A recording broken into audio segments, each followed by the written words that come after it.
Viral, aksi nyeleneh pria bermotor masuk ke dalam stasiun, ngaku mau pulang, ternyata mabuk. Viral di media sosial aksi nyeleneh seorang pria bermotornya masuk ke dalam lobi stasiun besar Yogyakarta atau stasiun Tugu.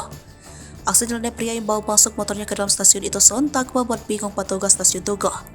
Momen saat pria bawa masuk motornya itu ke dalam stasiun direkam oleh warga, dan kini rekaman itu beredar luas di media sosial, salah satunya diunggah oleh akun Merafik on Cover. Selain kiwai kejadian unik di stasiun Tugu Yogyakarta, pengendara sepeda motor ini masuk ke stasiun, isi narasi dalam keterangan unggahan itu.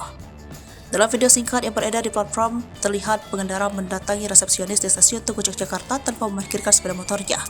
Petugas keamanan segera mendekati pengendara yang menyelonong dengan sepeda motornya tanpa alas kaki. Kemudian, petugas Tugu Yogyakarta meminta pengendara sepeda motor itu untuk keluar dari stasiun. Beberapa saat kemudian, petugas keamanan lain juga meminta pengendara tersebut untuk meninggalkan stasiun karena dianggap mengganggu kenyamanan penumpang lainnya. Pengendara akhirnya memutar kendaraan setelah ditegur oleh petugas stasiun. Momen saat pengendara motor masuk ke dalam lobi stasiun itu pun menjadi perhatian warganet. Tak sedikit warganet yang meninggalkan komentar dalam unggahan tersebut.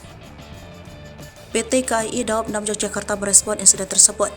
Dilansir dari Tribun Jogja, manajer Humas KAI Daob 6 Yogyakarta, Kris Biantoro, yang dikonfirmasi kejadian tersebut, menyebutkan bahwa pria tersebut masuk ke hal timur stasiun Tugu dengan sepeda motor.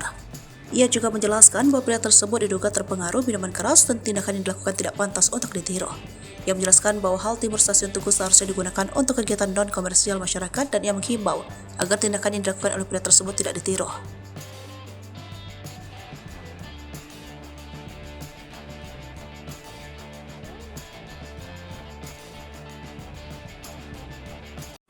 Download Tribun X sekarang, menghadirkan lokal menjadi Indonesia.